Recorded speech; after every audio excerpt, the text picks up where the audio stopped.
Subscribe करें हमारे YouTube channel को, बेल आइकन प्रेस कर ले जीएसटी इनकम टैक्स वीडियो सबसे पहले देखने के लिए। Hello everyone, welcome to our YouTube channel.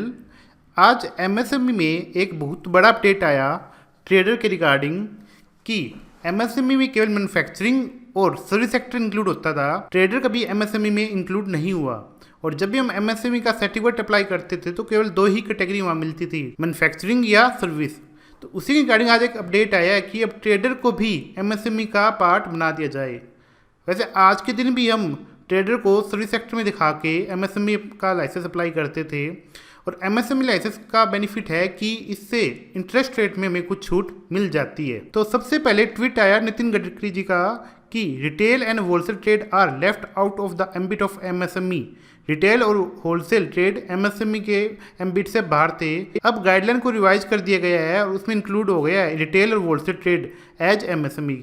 Wholesale और रिटेल ट्रेड दोनों को एमएसएमई का पार्ट बना दिया गया है और रीजन रहा कि extending to them the benefit of priority sector, उनको प्रायोरिटी सेक्टर का बेनिफिट दिया जा सके lending under RBI guideline. Priority sector का मीनिंग ये रहता है कि अगर बैंक प्रायोरिटी सेक्टर को लोन देता है तो रेट ऑफ इंटरेस्ट कुछ कम रहता है, आरबीआई उसको कुछ रेट ऑफ इंटरेस्ट में छूट देती है अगर बैंक प्रायोरिटी सेक्टर को लोन देता है। तो साथ में ही हैशटैग रहा है MSME growth engine of India. Nitin Gadkari ji के ट्वीट के कुछ बाद ही ऑफिस मेमोरेंडम भी आ गया जिसमें लिखा गया कि एक्टिविटी अंडर एमएसएमई एक्ट 2006 उद्यम रजिस्ट्रेशन में होलसेल और रिटेल ट्रेडिंग को अब ऐड किया जा रहा है।